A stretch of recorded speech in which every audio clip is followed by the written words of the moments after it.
Hey everybody. I have a little bit of a frog in my throat, I think.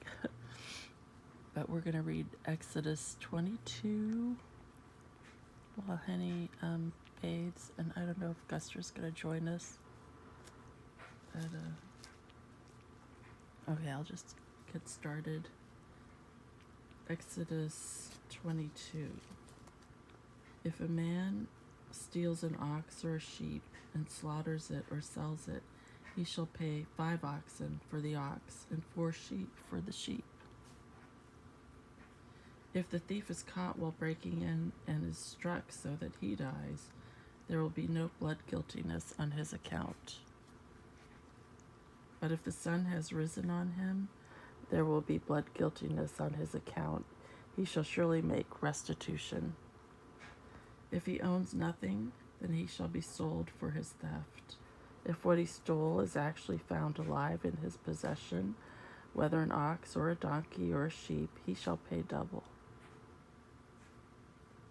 If a man lets a field or vineyard be grazed bare and lets his animal loose so that it grazes in another man's field, he shall make restitution from the best of his own field and the best of his own vineyard.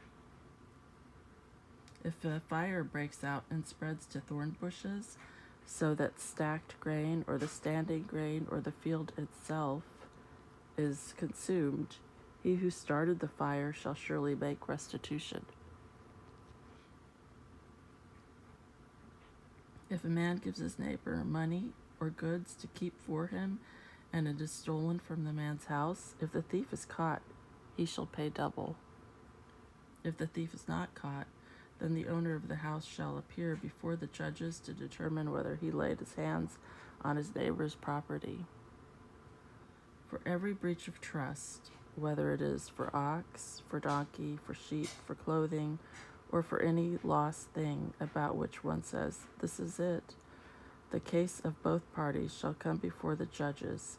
He whom the judges condemn shall pay double to his neighbor. If a man gives his neighbor a donkey, an ox, a sheep, or any animal to keep for him, and it dies, or is hurt, or is driven away while no one is looking, an oath before the Lord shall be made by the two of them, excuse me, that he has not laid hands on his neighbor's property, and its owner shall accept it, and he shall not make restitution.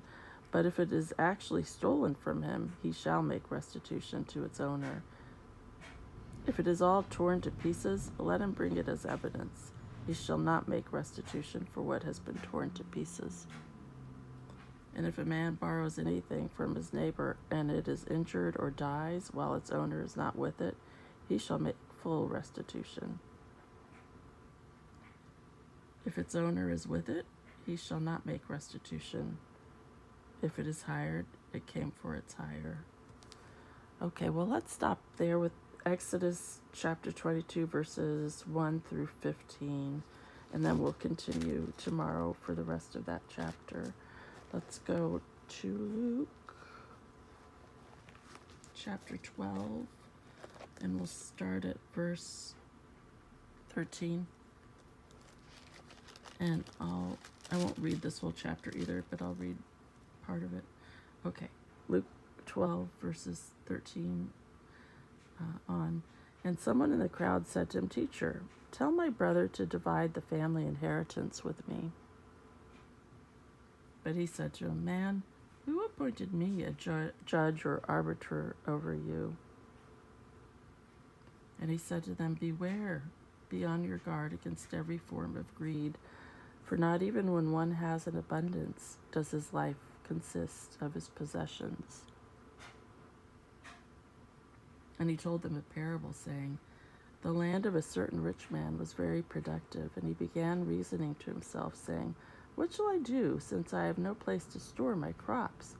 And he said, 'This is what I will do. I will tear down my barns and build larger ones, and there I will store all my grain and my goods. And I will say to my soul, Soul, you have many goods laid up for many years to come. Take your ease, eat, drink, and be merry.' But God said to him, 'You fool, This very night your soul is required of you, and now who will own what you have prepared? So is the man who lays up treasure for himself and is not rich toward God. And he said to his disciples, For this reason I say to you, do not be anxious for your life, as to what you shall eat, nor for your body as to what you shall put on. For life is more than food, and the body than clothing. Consider the ravens, for they neither sow nor reap, and they have no storeroom nor barn, and yet God feeds them. How much more valuable you are than the birds. And which of you, by being anxious, can add a single cubit to his lifespan?